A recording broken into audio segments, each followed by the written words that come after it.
São Paulo estava naquela noite de céu pesado, com garoa fina que não chega a ser chuva, mas deixa tudo com cara de filme. Na Avenida Faria Lima, os faróis riscavam o asfalto molhado e os prédios espelhados pareciam observar as pessoas de cima, como se tivessem opinião. Lá embaixo, na porta de um restaurante novo e badalado, o tipo de lugar que vive cheio de executivos com relógio caro e conversa sussurrada, um manobrista chamava pelo rádio como se coordenasse um aeroporto. Por dentro, o ambiente tinha cheiro de madeira nobre e tempero quente. A iluminação era baixa, estratégica, feita para deixar qualquer taça bonita e qualquer mentira mais fácil de engolir. Garçons passavam como se flutuassem, e a música era elegante demais para chamar atenção, mas presente o suficiente para lembrar que ali ninguém veio só para comer. Ali se fechavam parcerias, se testavam egos, se decidiam destinos com guardanapo e sorriso. No centro do salão, numa mesa que parecia sempre reservada, estava Davi Monteiro. Ele não era só rico. Era daqueles que gostam de ser ricos em voz alta. Dono de um grupo de logística e energia que cresceu rápido demais, ele tinha aquele jeito de quem fala como se o mundo devesse concordar. A imprensa chamava de visionário. Quem já negociou com ele chamava de impiedoso. Ele preferia a primeira versão, mas alimentava a segunda quando era conveniente. Davi estava com 2 convidados do exterior, gente de terno impecável e português quebrado, que ria no tempo certo como se isso também fosse uma habilidade de mercado. A conversa girava em torno de contratos, portos, dólar, e daquela sensação invisível de que quem manda ali não é quem trabalha, é quem compra. Davi bebia devagar, com prazer calculado, como se cada gole fosse uma assinatura. Foi quando a atendente da mesa se aproximou. O nome dela era Leila Nasser. Jovem, postura firme, cabelo preso de um jeito simples, olhos atentos demais para alguém que vive sendo ignorada. Ela carregava o profissionalismo de quem aprendeu cedo a não demonstrar desgaste. Seu português tinha um sotaque leve, quase imperceptível, e isso costumava ser o bastante para algumas pessoas acharem que ela não entenderia o resto. Leila ofereceu a carta de vinhos e mencionou uma harmonização que combinava com o prato principal. Davi nem olhou direito. Apenas sorriu de canto, daquele sorriso que não é simpatia, é teste. Ele trocou um olhar rápido com um dos convidados, como quem combina uma travessura cara. Aquele tipo de brincadeira que não deixa marca no corpo, só no orgulho. E então ele começou a falar em árabe. Um árabe formal, bem colocado, aprendido em viagens de negócios pelo Golfo, em jantares com gente poderosa e ambientes onde a língua vira senha de pertencimento. Ele pediu um conselho financeiro absurdamente técnico, cheio de termos de investimento e risco, como se estivesse consultando um fundo soberano. O objetivo não era tirar dúvida. Era arrancar riso. Era ver se ela ficava sem reação. Era provar, em poucos segundos, que ele podia humilhar alguém sem ser chamado pelo nome do que estava fazendo. Só que Leila não congelou. Não ficou confusa. Não sorriu sem graça. Ela respirou do mesmo jeito, segurou a bandeja com a mesma estabilidade e sustentou o olhar dele com uma serenidade que, de tão tranquila, parecia perigosa. Por um instante, Davi ainda achou que tinha vencido. Até perceber que o silêncio dela não era submissão. Era a escolha.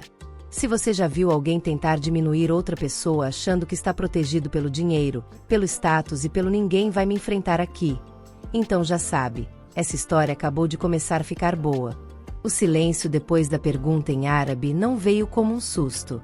Veio como um atraso. Primeiro, aquele segundo em que todo mundo presume que nada vai acontecer, que a brincadeira vai cumprir o roteiro. Davi recostou na cadeira, com a taça na mão, olhando por cima do vidro como quem já saboreava o constrangimento alheio. Para ele, era só mais um daqueles momentos em que o dinheiro compra até o direito de ser cruel. Leila terminou de alinhar a garrafa, ajeitou o guardanapo no antebraço e colocou a bandeja na posição exata, sem pressa, sem tremor. O gesto parecia simples, quase automático, mas havia uma calma ali que incomodava. Ela levantou os olhos na direção dele com uma serenidade tão limpa que, por um instante, foi como se o restaurante inteiro tivesse diminuído o volume sozinho. Então ela respondeu, em árabe. Não foi um eu entendi. Não foi uma frase curta para assustar. Leila respondeu com um árabe formal, fluente e elegante, com a pronúncia de quem não aprendeu em aplicativo, nem em viagem de luxo. Ela não só respondeu. Ela organizou o raciocínio dele em ordem correta, como quem arruma uma sala bagunçada. E o pior, para o ego de Davi, é que ela fez isso sem qualquer necessidade de vencer. Apenas fez porque sabia. Ela apontou que a pergunta dele partia de uma premissa frágil. Explicou que aquele tipo de estrutura de investimento, do jeito que ele descreveu, poderia virar uma armadilha em cenários de choque energético e variação cambial. Citou exemplos do Golfo, citou comportamentos de liquidez, citou estratégia de proteção como se aquilo fosse o cotidiano dela. E enquanto falava, a mesa foi perdendo cor, porque não havia como fingir que era sorte. Um dos convidados estrangeiros parou com o copo encostado na boca. O outro, que ria antes, ficou imóvel, como se alguém tivesse desligado a graça do rosto dele. Davi manteve o sorriso no lugar por teimosia, mas o sorriso não encaixava mais. Ficou preso no meio do caminho, congelado, revelando exatamente o que ele tentava esconder: surpresa e irritação. Leila concluiu a análise com uma observação curta, precisa, daquelas que não precisam de tom agressivo para doer. Disse, ainda em árabe, que decisões sérias não devem ser guiadas por vaidade intelectual. E que, quando alguém tenta transformar conhecimento em humilhação, quase sempre acaba expondo a própria insegurança. A frase caiu sobre a mesa como um peso elegante, impossível de empurrar para debaixo do prato. Quando terminou, ela trocou de volta para o português, como se nada tivesse acontecido, e perguntou com naturalidade se eles gostariam de conhecer a recomendação do chefe para acompanhar o vinho. A voz dela não tinha tremor, nem provocação. Só profissionalismo. E isso foi o que mais desestabilizou Davi. Ela não precisava humilhar de volta. Ela simplesmente era maior do que aquilo. Se você achou que o constrangimento acabou aqui, não acabou. Porque a próxima pergunta de Davi foi o tipo de pergunta que um homem só faz quando percebe que perdeu o controle da própria narrativa. E a resposta de Leila não foi sobre idioma. Foi sobre algo muito mais profundo. Davi pousou a taça na mesa com cuidado exagerado, como se o simples ato de controlar o cristal pudesse ajudá-lo a controlar a situação. Ele não estava acostumado a ser surpreendido, muito menos em público, muito menos por alguém que ele havia decidido, em segundos, que era invisível. A mesa ainda estava silenciosa, mas agora não era um silêncio confortável. Era um silêncio de avaliação. Um dos convidados ajeitou o paletó e forçou um comentário neutro sobre o vinho, tentando devolver normalidade ao ambiente. O outro evitava contato visual direto com Davi, como fazem homens experientes quando percebem que o poder de alguém sofreu um pequeno abalo. Em ambientes de alto nível, ninguém aponta o erro do outro. Apenas registram. Davi limpou a garganta e perguntou, em português, onde ela havia aprendido árabe naquele nível.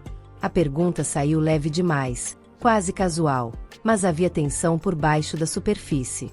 Ele precisava reduzir aquilo. Precisava transformar a situação em curiosidade educada, não em derrota pública. Leila respondeu com simplicidade desconcertante. Disse que cresceu ouvindo árabe em casa. Que o pai havia vindo do Líbano ainda jovem. Que estudou economia internacional na USP. Que passou um período em Dubai durante a graduação, pesquisando fluxos logísticos e energia. Ela falava como quem descreve a própria rotina, não como quem quer impressionar. Cada frase desmontava, em silêncio, a história que Davi havia criado sobre ela.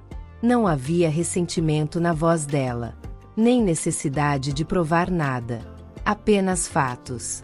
Fatos que deixavam claro que ele tinha julgado errado. E pior, julgado com arrogância. Davi inclinou-se para trás na cadeira, analisando-a agora com outro olhar. Já não era o olhar de quem testa. Era o olhar de quem calcula risco. Ele percebeu que não estava diante de uma coincidência linguística.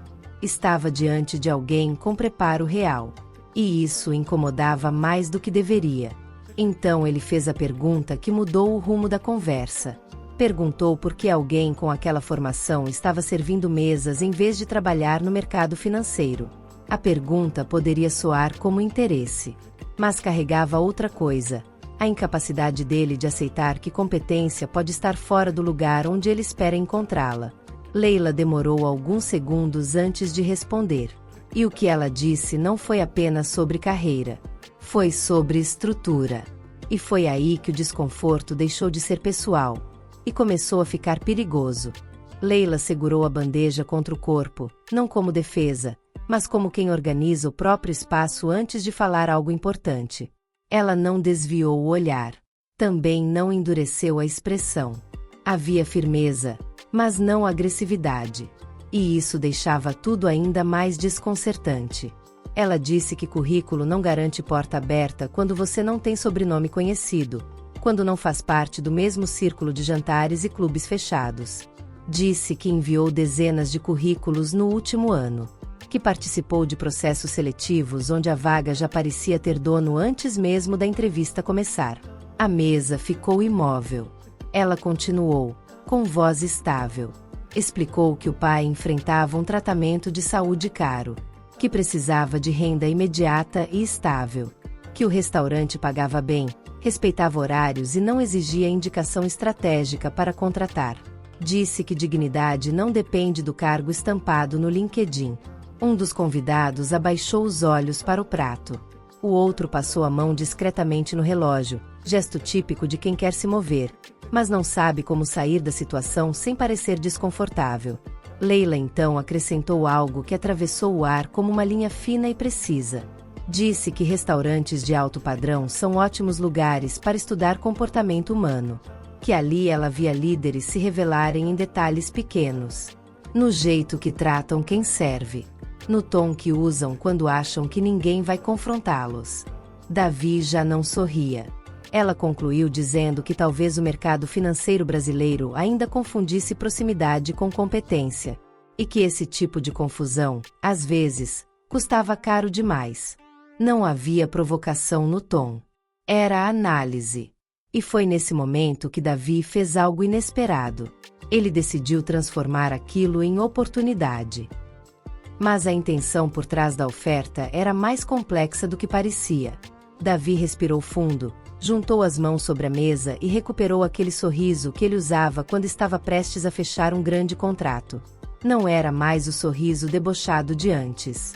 Era o sorriso diplomático, calculado, daquele que soa como reconhecimento, mas carrega estratégia.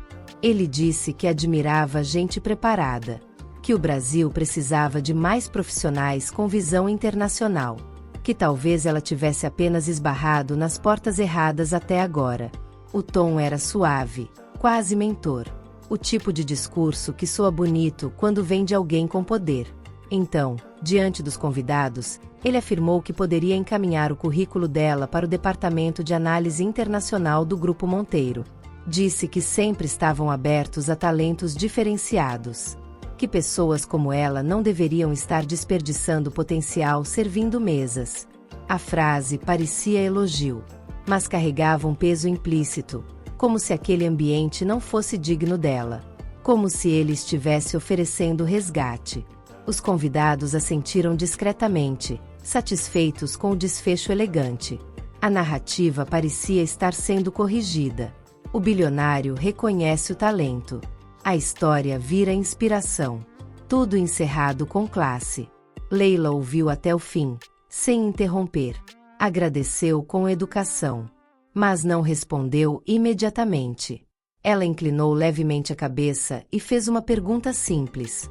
Perguntou se aquela oferta vinha do reconhecimento genuíno da competência dela, ou da necessidade de reparar o constrangimento público que ele mesmo havia criado. A pergunta não foi agressiva. Foi limpa. E foi ali que a mesa entendeu que aquela conversa já não era sobre vaga de emprego. Era sobre caráter. Davi não estava acostumado a ser questionado dessa maneira, muito menos diante de testemunhas. Ele abriu a boca para responder, mas percebeu que qualquer resposta apressada soaria vazia. E então Leila fez algo que ninguém ali esperava.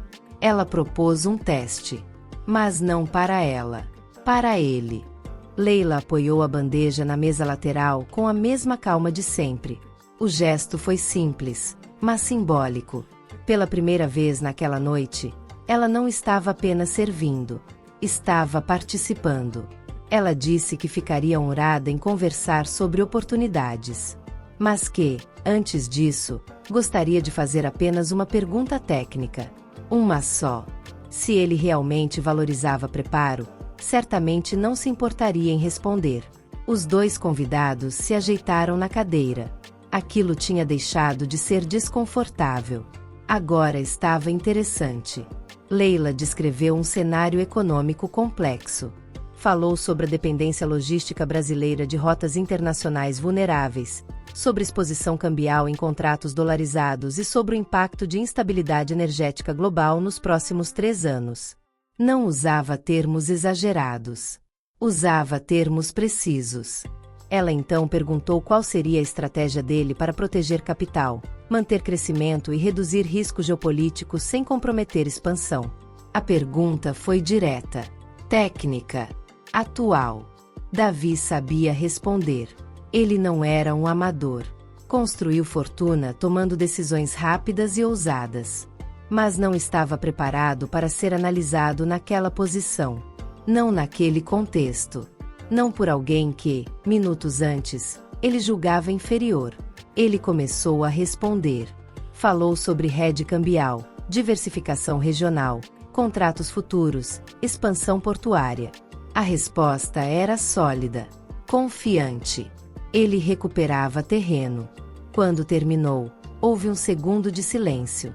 Leila inclinou levemente a cabeça e apontou uma vulnerabilidade que ele não havia mencionado.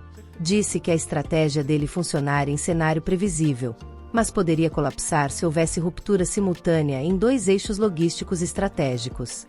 Citou dados recentes. Citou relatórios internacionais. Os convidados pararam de respirar por um instante. Não porque Davi estivesse errado, mas porque ela estava um passo à frente. E naquele momento, ele percebeu algo que raramente admitia. Aquilo não era sobre idioma. Era sobre preparo real. E o que aconteceu a seguir mudou completamente a dinâmica daquela mesa. Davi manteve a postura ereta, mas seus dedos já não estavam tão relaxados sobre a mesa. Ele ouviu a análise de Leila até o fim sem interromper, o que por si só já era raro. O restaurante seguia seu fluxo elegante ao redor, mas naquela mesa algo havia mudado de eixo. O centro já não era ele. Leila explicou com clareza que a estratégia dele partia de uma confiança excessiva na estabilidade de corredores logísticos que vinham mostrando sinais de fragilidade. Citou relatórios internacionais sobre tensão em rotas marítimas e dados recentes de concentração contratual que poderiam virar gargalo em caso de choque simultâneo. Não falava para vencer. Falava para estruturar. Um dos convidados estrangeiros perguntou, agora genuinamente interessado, onde ela havia desenvolvido aquela linha de pensamento. Leila mencionou um projeto acadêmico na USP sobre vulnerabilidade logística e um estudo comparativo que havia conduzido durante o intercâmbio no Oriente Médio. Falava como quem pertence ao assunto, não como quem pede licença para existir. Davi percebeu algo incômodo. Os olhares que antes buscavam sua aprovação agora buscavam a dela. Não era afronta explícita. Era atenção dividida. E para alguém acostumado a dominar ambientes, isso era um alerta silencioso. Leila concluiu dizendo que, em mercados voláteis, o maior risco não é o desconhecimento técnico. É o excesso de segurança baseado em poder consolidado. A frase não foi direcionada a ele pelo nome. Mas todos entenderam. Davi respirou fundo. Ele não perderia o controle ali. Não daquele jeito. Ele estava prestes a reorganizar a narrativa quando um dos convidados tomou a palavra antes dele. Mark Thompson, o investidor britânico, inclinou-se para a frente e disse que sua empresa estava avaliando expansão estratégica na América Latina, que buscavam exatamente esse tipo de visão crítica e global. Que competência assim não pode ser ignorada. E então, olhando diretamente para Leila, ele perguntou se ela estaria aberta a uma conversa formal. Foi a primeira vez naquela noite que a proposta não partiu de Davi. E o desconforto agora já não era sutil. Mas o que Davi disse em seguida surpreendeu a todos. Por alguns segundos, Davi não disse nada. Ele observou Mark, depois olhou para Leila, e então voltou a encarar a própria taça como se organizasse os pensamentos ali dentro. O restaurante parecia distante, abafado, como se aquela mesa estivesse isolada do resto do salão. Quando finalmente falou, sua voz estava mais baixa do que no início da noite. Ele disse que reconhecia talento quando via, que talvez tivesse começado a conversa da maneira errada, que, às vezes, confiança demais pode virar arrogância sem que a gente perceba. Não era um pedido de desculpas formal, mas era a coisa mais próxima disso que alguém como ele costumava oferecer. Os convidados ficaram em silêncio. Aquela admissão pública tinha peso. Leila manteve a postura profissional. Disse que todos erram na primeira impressão, que o problema nunca é errar, é insistir no erro depois que ele fica evidente. A resposta foi madura, sem ironia, mas firme. Davi assentiu lentamente. Ele então fez algo que ninguém ali esperava. Perguntou se ela estaria disposta a conversar em outro momento, fora daquele ambiente, sobre os pontos estratégicos que ela havia levantado. Disse que gostaria de entender melhor o raciocínio dela. Sem plateia. Sem espetáculo. A proposta já não soava como favor. Soava como necessidade. Leila respondeu que consideraria qualquer conversa profissional feita por canais adequados. Que decisões importantes não devem nascer de impulso, mas de estrutura. Ela não fechou portas. Mas também não se deixou capturar pelo momento. A mesa parecia ter voltado à normalidade. Mas o que Davi não sabia é que alguém, em uma mesa discreta próxima à janela, havia entendido cada palavra em árabe desde o início. E essa pessoa tinha influência suficiente para mover bilhões. E quando ele se levantou da cadeira, o destino daquela noite mudou definitivamente. Na mesa próxima à janela, de onde se via a marginal iluminada refletindo nas poças da garoa, estava sentado Hassan Al-Khaled. Poucos ali reconheceriam o nome de imediato, mas no mundo dos grandes investimentos em infraestrutura e energia, ele era uma força silenciosa. Representava um fundo soberano do Oriente Médio com participações estratégicas em portos, terminais e projetos logísticos na América Latina. Hassan havia chegado sozinho, como fazia quando queria observar sem ser observado. Ele falava árabe fluentemente, claro, mas também dominava português com perfeição. Desde a primeira frase provocativa de Davi, ele não desviou mais a atenção daquela mesa. Ele entendeu a intenção inicial. Entendeu a resposta técnica impecável. E, principalmente, entendeu o equilíbrio emocional de Leila. Em ambientes de alto poder financeiro, caráter sob pressão vale mais do que currículo.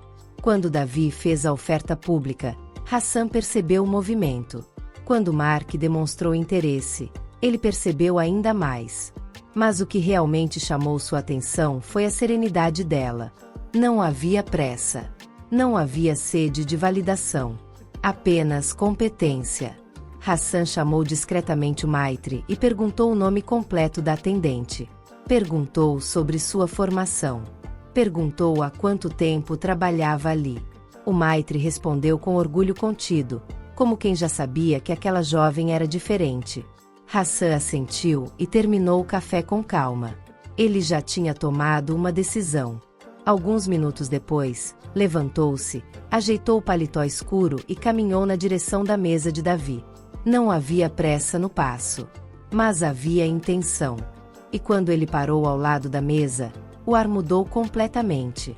Davi levantou o olhar no exato momento em que Hassan se aproximou. O reconhecimento foi imediato. Ele já havia visto aquele rosto em reuniões discretas, em fóruns internacionais, em relatórios onde o nome não aparecia em manchetes, mas aparecia nos contratos. Hassan cumprimentou a mesa com elegância contida. Apertou a mão de Davi, trocou algumas palavras cordiais com Mark e o outro convidado.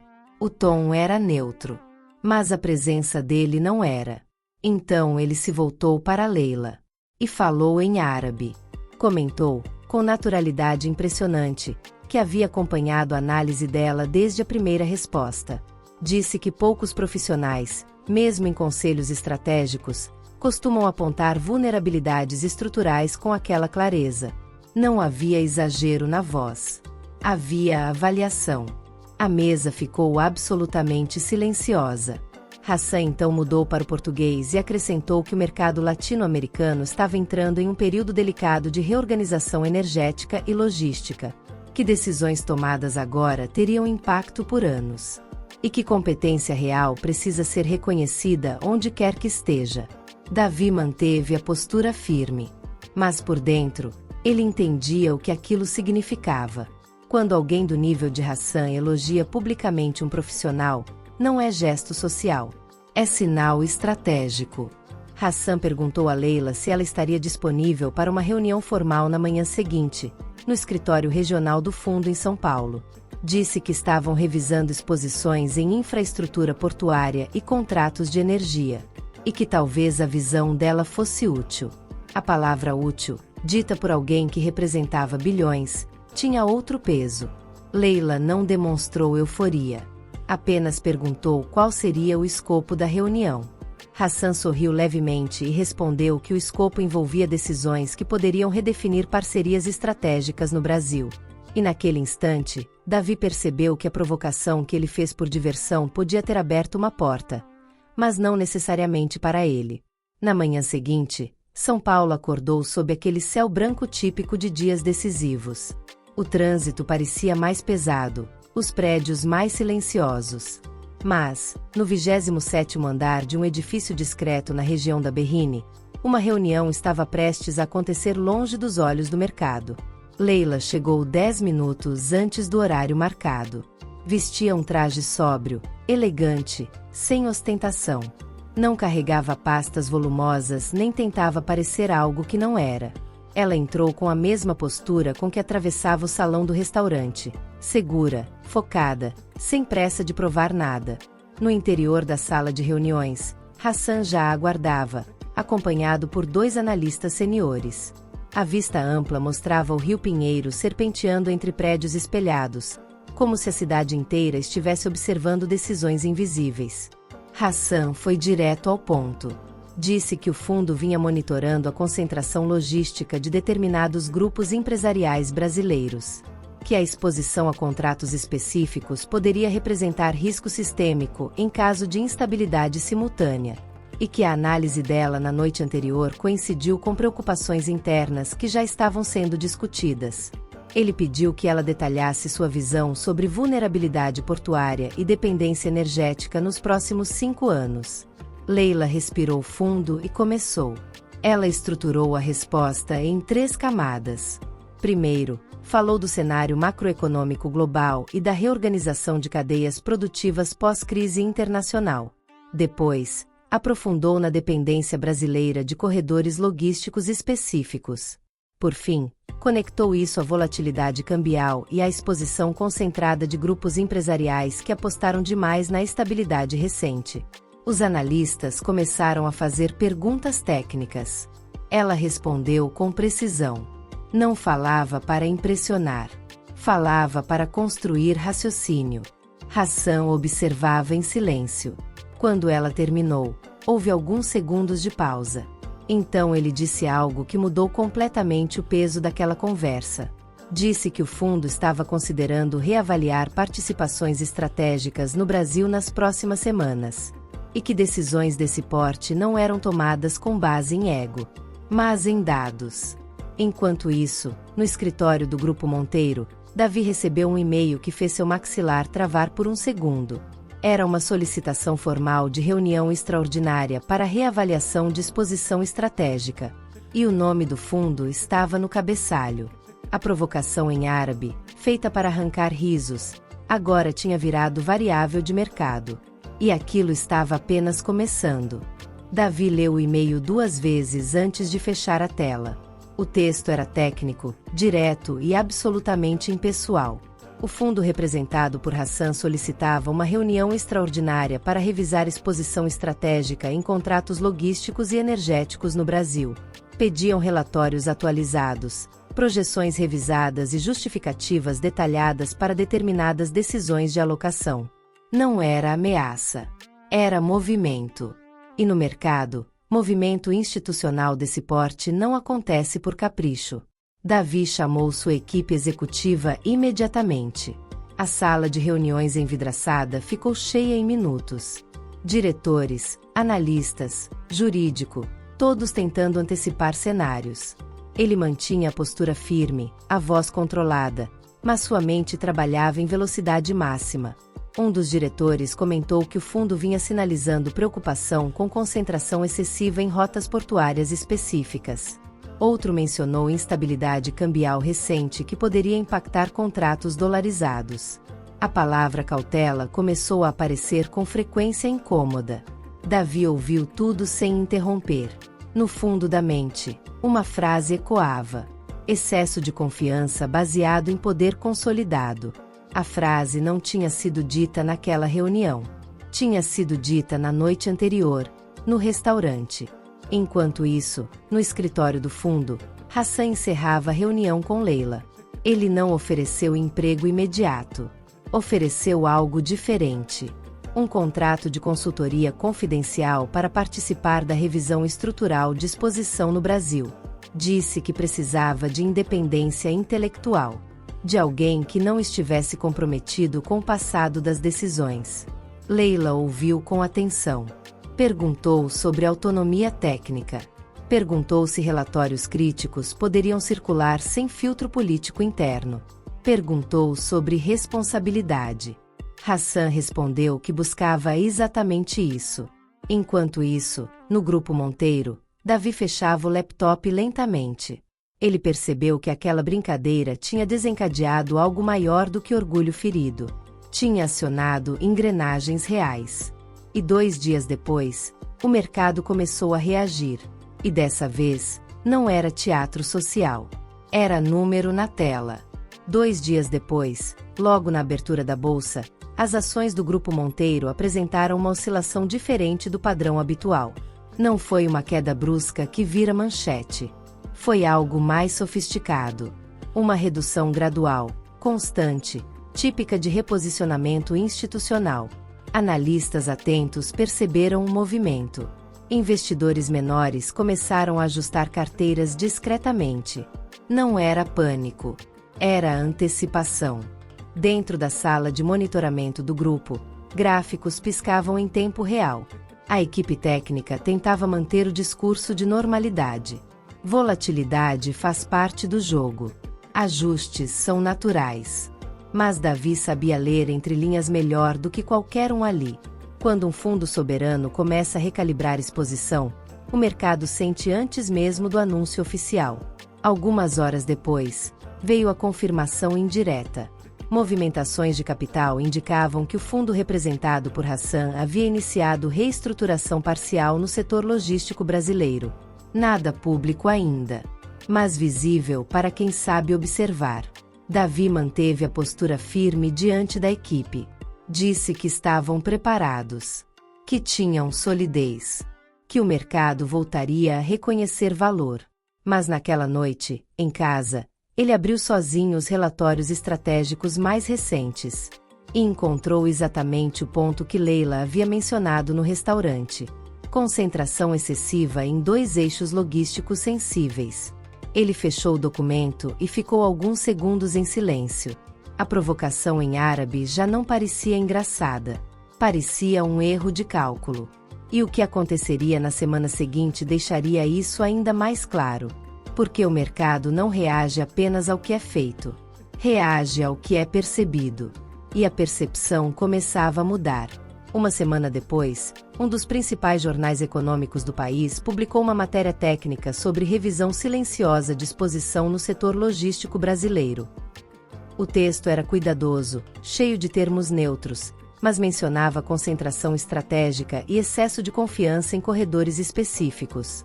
Não citava o Grupo Monteiro diretamente, mas quem era do mercado sabia ler entre linhas. No mesmo dia, Davi foi convidado para uma entrevista ao vivo em um programa financeiro de grande audiência. Ele já estava acostumado à câmera. Sabia falar com segurança. Sabia conduzir narrativa. Dessa vez, porém, as perguntas vieram afiadas. O apresentador questionou se o grupo estava excessivamente exposto a rotas vulneráveis. Perguntou se a recente movimentação de fundos internacionais indicava perda de confiança. Perguntou se haveria revisão estrutural interna. Davi respondeu com firmeza. Disse que ajustes são naturais. Que o mercado é dinâmico. Que o grupo sempre opera com planejamento robusto. Mas algo tinha mudado. A confiança ainda estava ali. Só não era mais inabalável. Enquanto isso, no escritório do fundo, Leila participava das reuniões técnicas que embasavam decisões reais. Seu nome não aparecia em nenhuma matéria. Não havia anúncio público. Mas suas análises estavam nos relatórios que circulavam nas mesas onde bilhões eram realocados. Ela falava pouco. Observava muito. Intervinha apenas quando necessário. E cada intervenção era precisa. Em uma das reuniões, um analista comentou que talvez a revisão estivesse atrasada demais por excesso de segurança no cenário anterior. Excesso de segurança. A expressão voltou a ecoar. Naquela noite, Davi tomou uma decisão inesperada. Ele voltou ao restaurante. Mas dessa vez, não estava acompanhado. E o motivo da visita não era negociação. Era consciência. O restaurante estava cheio naquela noite, como sempre. Luz baixa, conversas elegantes, o som discreto de talheres. Mas quando Davi entrou sozinho, sem assessores, sem convidados estrangeiros, o clima mudou sutilmente. Não era o homem de sempre. Havia algo diferente na postura dele. Ele escolheu uma mesa discreta, longe do centro do salão. Não fez questão de ser notado. Apenas aguardou. Quando Leila se aproximou, o encontro não tinha plateia. Não tinha performance. Não tinha teste. Só dois adultos que sabiam exatamente o que havia acontecido na semana anterior. Davi falou primeiro. Disse que vinha acompanhando os desdobramentos do mercado. Que havia revisado relatórios internos. Que percebeu que alguns pontos que ela mencionou eram, de fato, vulnerabilidades reais. Ele não pediu desculpas diretamente, mas reconheceu que sua postura naquela noite tinha sido arrogante. Leila ouviu sem interromper. Não havia satisfação no rosto dela. Não havia ressentimento explícito. Apenas maturidade. Ela respondeu que o problema nunca foi a pergunta em árabe. Foi a intenção por trás dela. Foi a pressuposição automática de que ela não entenderia. De que ela não estaria à altura. Disse que o mercado brasileiro ainda sofre com esse vício invisível. Avaliar pessoas pelo cargo, pelo uniforme, pelo sobrenome. E que esse erro não é apenas moral. É estratégico. Davi absorveu cada palavra. Ele então fez uma pergunta diferente de todas as outras daquela noite inicial. Perguntou se ainda era possível corrigir esse tipo de cultura dentro de uma empresa grande como a dele. A pergunta não era defensiva. Era estrutural. E antes que eu te conte o que ela respondeu, deixa eu te perguntar uma coisa. Você acredita que empresas realmente mudam quando o ego do líder é confrontado? Se essa história está te fazendo refletir sobre arrogância, poder e inteligência de verdade, comenta aqui o que você faria no lugar dele. Porque a resposta dela não mudou só a empresa. Mudou o rumo de tudo. Continua. Leila não respondeu imediatamente. Ela pousou o bloco de anotações sobre a mesa, como fazia sempre, e olhou para Davi com a mesma serenidade da primeira noite. Mas agora não havia tensão no ar. Havia responsabilidade. Ela disse que empresas mudam quando o desconforto deixa de ser pessoal e passa a ser estrutural. Que não basta um líder reconhecer o erro em privado se os processos continuam premiando as mesmas vozes, os mesmos sobrenomes, os mesmos círculos fechados. Davi escutava sem interromper. Ela continuou dizendo que cultura corporativa não se transforma com discursos públicos bem ensaiados. Se transforma com decisões repetidas, com critérios transparentes de promoção, com diversidade real de pensamento nos conselhos estratégicos, com gente que pode discordar sem medo de retaliação. O restaurante seguia seu ritmo ao redor, mas naquela mesa se discutia algo maior do que mercado. Leila então acrescentou algo ainda mais direto. Disse que a verdadeira maturidade de um líder aparece quando ele permite que pessoas mais preparadas em determinados assuntos tenham autonomia para confrontar decisões. E que isso exige coragem. Davi ficou em silêncio por alguns segundos. Ele sabia que ela não estava oferecendo um discurso idealista. Estava oferecendo diagnóstico. Então ele revelou algo que não havia contado a ninguém ainda. Disse que estava estruturando uma revisão interna profunda no Grupo Monteiro, que pretendia criar um comitê independente de análise estratégica, com especialistas externos e autonomia real para questionar decisões do conselho. Leila manteve o olhar firme. Ele perguntou se ela estaria disposta a participar, mas não como funcionária subordinada, como consultora externa independente, com acesso direto a dados e liberdade técnica. A proposta não era comum, e a decisão dela não seria impulsiva, porque aceitar significava mais do que carreira. Significava assumir responsabilidade por mudanças reais. E a resposta dela mudaria o rumo definitivo dessa história. Leila ficou alguns segundos em silêncio antes de responder. Não era hesitação. Era ponderação. Ela sabia que aquela proposta não era apenas profissional. Era simbólica. Ela disse que consideraria participar, mas sob uma condição clara: que o comitê não fosse criado como reação de imagem, mas como estrutura permanente. Que tivesse autonomia formal registrada em ata. Que relatórios críticos não pudessem ser engavetados quando contrariassem interesses internos. Davi ouviu atento. Ela continuou dizendo que a mudança precisava ser pública, não para expor erros do passado, mas para sinalizar compromisso com o futuro. Que diversidade técnica não pode ser tratada como concessão temporária, e sim como vantagem estratégica. O ar ficou denso por alguns segundos. Aquilo significava admitir, de forma indireta, que decisões anteriores foram tomadas em ambiente pouco plural. Significava abrir espaço para revisão real de poder. Davi respirou fundo. Ele perguntou se ela acreditava que isso poderia, de fato, fortalecer o grupo diante do mercado. Leila respondeu que empresas resilientes são aquelas que se antecipam às crises culturais antes que o mercado as force a mudar. E que ignorar talento fora do círculo tradicional é um luxo que nenhum grupo bilionário pode se dar. Não era crítica pessoal. Era visão sistêmica. Davi assentiu lentamente. Ele sabia que aceitar aquelas condições exigiria enfrentar resistência interna. Conselheiros antigos, executivos acostumados a operar sem contestação, decisões históricas que talvez precisassem ser revistas. Mas também sabia que o mercado já havia dado o primeiro sinal. E então ele disse algo que surpreendeu até a própria Leila. Disse que faria o anúncio público em até 2 semanas. E que gostaria que o nome dela estivesse entre os membros fundadores do novo comitê independente.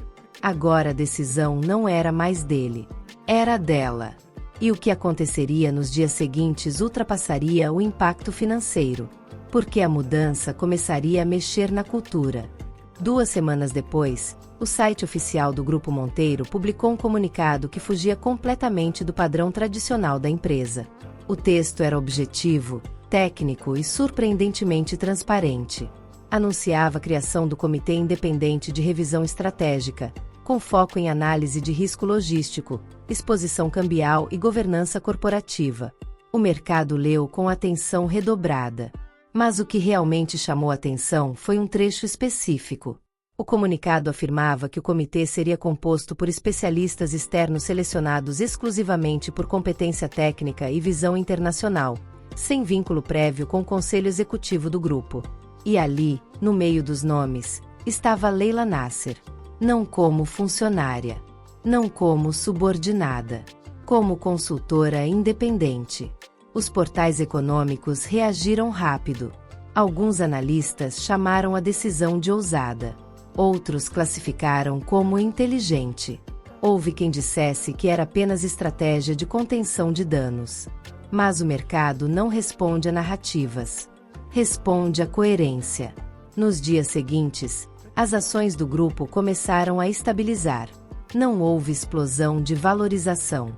Houve algo mais sólido. Confiança gradual. Internamente, a reação foi mista. Alguns executivos antigos demonstraram resistência silenciosa. Outros, especialmente analistas mais jovens, enxergaram ali uma oportunidade real de evolução. Em uma das primeiras reuniões do novo comitê, Leila apresentou um relatório detalhado sobre vulnerabilidade simultânea em rotas estratégicas e propôs uma redistribuição de exposição com base em cenários alternativos. Não havia mais restaurante. Não havia uniforme. Havia dados. E Davi estava sentado do outro lado da mesa, ouvindo, sem interromper, sem provocar. Pela primeira vez em muito tempo, ele estava aprendendo.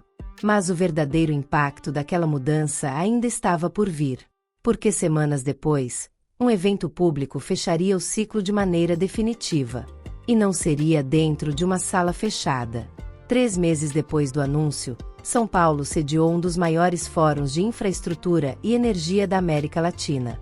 O evento reuniu investidores, executivos, representantes de fundos internacionais e autoridades regulatórias. Era o tipo de palco onde reputações são consolidadas ou desmontadas com uma única fala. Na programação oficial, 2 nomes chamaram atenção quando apareceram no mesmo painel: Davi Monteiro, Leila Nasser. O tema era governança, risco e liderança em mercados voláteis. O auditório estava lotado. Davi foi o primeiro a falar. Ele não usava mais o tom provocador que costumava dominar entrevistas. Sua fala foi técnica, estruturada, focada em aprendizado institucional. Ele mencionou a importância de revisão estratégica contínua e de diversidade de pensamento nos conselhos corporativos.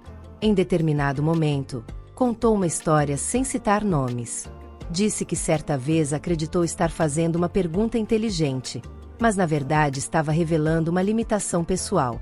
O público riu levemente, sem saber os detalhes. Quando chegou a vez de Leila, o silêncio foi total. Ela apresentou dados sobre reestruturação logística, cenários energéticos globais e adaptação institucional. Sua fala era segura, mas não teatral. Não precisava ser. Ao final, deixou uma frase que ecoou no auditório inteiro. Disse que poder verdadeiro não é aquele que testa para humilhar. É aquele que aprende para evoluir. Os aplausos foram longos. Davi foi o primeiro a levantar para aplaudir, não por obrigação, mas por reconhecimento. Naquele momento, a história que começou com uma provocação em árabe havia se transformado em algo maior do que revanche. Tinha virado exemplo de maturidade corporativa. Mas ainda havia um último capítulo. Porque a transformação não termina no palco. Ela se prova nos números. E nos bastidores. 6 meses após a criação do Comitê Independente, os relatórios internos começaram a refletir algo concreto. O Grupo Monteiro havia reduzido exposição concentrada em corredores logísticos vulneráveis, diversificado contratos estratégicos e reequilibrado parte significativa da matriz energética. O mercado percebeu. Analistas que antes mantinham postura cautelosa passaram a revisar projeções com base em dados objetivos. Não era simpatia. Era consistência técnica. O fundo representado por Hassan manteve participação estratégica no grupo, mas agora com base em governança fortalecida e transparência ampliada. A relação deixou de ser tensão silenciosa e se tornou diálogo técnico. As ações recuperaram valor gradualmente. Não houve explosão artificial. Houve estabilidade sustentável. Dentro da empresa, algo ainda mais significativo começou a acontecer. Processos de promoção foram revisados. Critérios passaram a ser documentados com mais clareza. Jovens analistas que antes hesitavam em discordar passaram a apresentar contrapontos com mais segurança. Mudanças culturais não acontecem em semanas, mas começam em decisões simbólicas que geram precedentes. Em uma reunião interna, um diretor comentou que talvez a transformação tivesse começado em um lugar improvável, em uma mesa de restaurante. E, ironicamente, em uma tentativa de humilhação disfarçada de piada. Davi ouviu o comentário sem interromper. Ele sabia que era verdade. Mas o ciclo ainda precisava de um fechamento definitivo. E esse fechamento não viria em sala de conselho. Viria no mesmo lugar onde tudo começou. O restaurante seguia com o mesmo brilho discreto de sempre. As luzes quentes, a música baixa, o vai-e-vem silencioso de quem trabalha enquanto outros decidem o futuro em guardanapos. Nada ali parecia diferente para quem chegava pela primeira vez. Mas para Davi, tudo tinha outro peso. Ele entrou sem ser anunciado, como um cliente comum. Escolheu uma mesa próxima à parede, longe do centro, longe de olhares curiosos. Não estava ali para ser visto. Estava ali para fechar um ciclo que, no fundo, ainda estava aberto. Leila não o atendeu de imediato. Estava em outro setor do salão, conversando com um casal de clientes estrangeiros. Davi observou à distância. Não como antes. Agora ele enxergava postura, leitura de ambiente, precisão no tempo de fala. Coisas que ele mesmo dizia valorizar, mas que só aprendeu a reconhecer quando foi confrontado. Quando ela se aproximou da mesa dele, o encontro foi silencioso. Não houve surpresa. Apenas reconhecimento mútuo. Davi pediu um café. Nada elaborado. Nada performático. Ele falou primeiro. Disse que, às vezes, líderes acham que encerraram uma história só porque os números voltaram a subir. Mas que ele havia percebido que algumas histórias só se fecham quando se volta ao início com outra postura. Leila ouviu com atenção. Ele disse que aquela noite inicial tinha sido um divisor invisível. Não apenas para a empresa. Para ele. Disse que percebeu como a arrogância pode se disfarçar de humor. Como o poder prolongado pode distorcer percepção. Não era discurso. Era constatação. E a resposta dela não foi conforto. Foi clareza. Leila disse que aprender não é sentir vergonha eterna do erro. É não repetir o padrão quando ninguém está olhando. Disse que o verdadeiro teste de mudança acontece nos pequenos gestos cotidianos. No jeito de ouvir. No jeito de discordar. No jeito de escolher quem senta à mesa. Davi assentiu lentamente. Ela acrescentou que não acreditava em vilões absolutos nem em heróis repentinos. Acreditava em sistemas que precisam ser constantemente corrigidos. E que líderes têm responsabilidade maior justamente porque influenciam cultura pelo exemplo. O café chegou. Davi mexeu a xícara devagar, como se aquela conversa exigisse tempo interno. Ele perguntou se ela acreditava que o mercado brasileiro estava preparado para esse tipo de mudança estrutural. Leila respondeu que o mercado nunca está preparado. Ele reage quando não tem alternativa. Mas líderes que se antecipam deixam legado. Davi absorveu aquilo em silêncio. Ele agradeceu. Não em árabe. Não em tom solene. Apenas agradeceu. Leila respondeu com um leve sorriso profissional. Não havia intimidade ali. Havia respeito. E naquele instante, o ciclo pessoal estava fechado. Mas a história ainda precisava deixar sua marca final. Meses depois, outros grupos empresariais começaram a anunciar movimentos semelhantes. Comitês independentes. Revisões de governança. Inclusão de especialistas externos sem vínculo histórico com conselhos tradicionais. Alguns faziam por convicção. Outros por pressão de mercado. Mas o efeito dominó era visível. Em painéis e fóruns, o episódio passou a ser citado de forma indireta. Não como escândalo, mas como exemplo de virada estratégica silenciosa. Um caso em que o erro inicial foi transformado em aprendizado institucional. Leila passou a ser convidada para palestras técnicas. Não para contar a história do restaurante, mas para discutir risco, logística e governança com profundidade. O que ela sempre quis. Ela recusou convites midiáticos. Preferia mesas de trabalho a palcos vazios. Davi, por sua vez, mudou o tom público. Passou a defender, com mais firmeza, critérios técnicos transparentes. Não como discurso de redenção, mas como prática.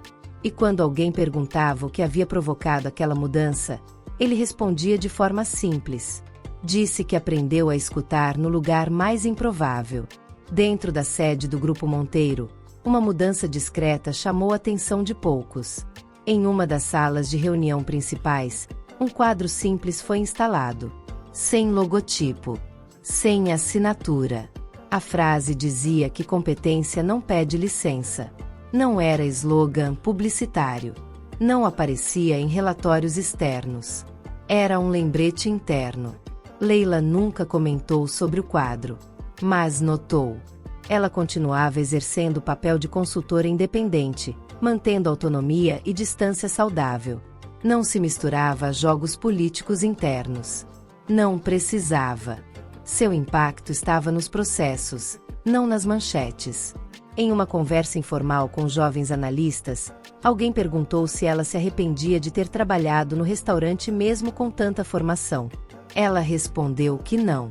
Disse que foi ali que aprendeu a ler pessoas antes de ler balanços. E que essa habilidade salvou decisões muito mais caras do que qualquer investimento perdido. O aprendizado tinha sido mútuo. E agora? Irreversível. Quase um ano depois, Leila recebeu um convite para integrar um conselho consultivo internacional ligado à infraestrutura sustentável. Um projeto ambicioso, com impacto direto em decisões regionais. Ela analisou com cuidado. Não era um cargo decorativo. Era trabalho real. Aceitou. Davi foi informado dias depois. Leu o comunicado interno com atenção. Não houve surpresa. Houve confirmação. Ele enviou uma mensagem curta. Parabenizou. Disse que o mercado ganhava alguém que não confunde status com preparo. Ela respondeu agradecendo. Sem emoção excessiva. Sem laço pessoal. Cada um no seu caminho. Mas conectados por uma lição compartilhada. O restaurante continuou funcionando como sempre. Novos clientes. Novas conversas. Novos egos tentando se afirmar em mesas iluminadas. Mas algo tinha mudado no olhar de quem trabalhava ali.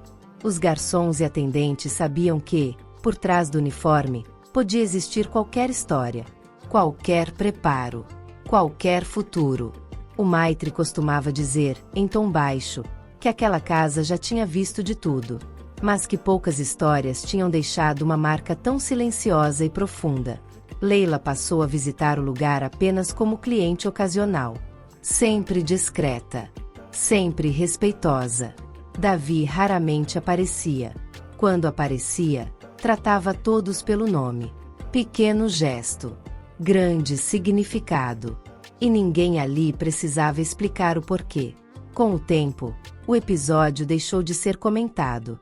O mercado sempre segue adiante. Novas crises. Novos protagonistas.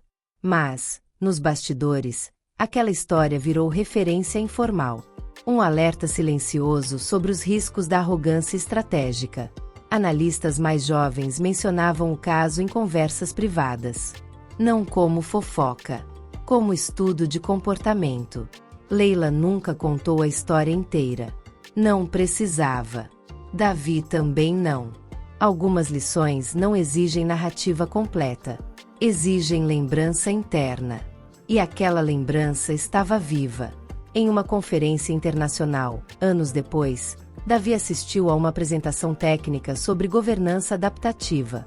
Reconheceu conceitos que haviam surgido naquela conversa no restaurante. Ele sorriu sozinho. Não por orgulho, mas por reconhecimento de trajetória. A história não tinha heróis nem vilões. Tinha aprendizado.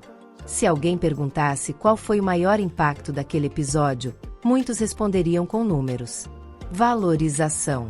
Estabilidade. Confiança do mercado. Mas quem viveu de perto sabia. O maior impacto foi cultural. Foi a mudança no jeito de escutar. No jeito de olhar. No jeito de assumir que inteligência não se apresenta pelo cargo. E que subestimar alguém nunca é neutro. É sempre um risco.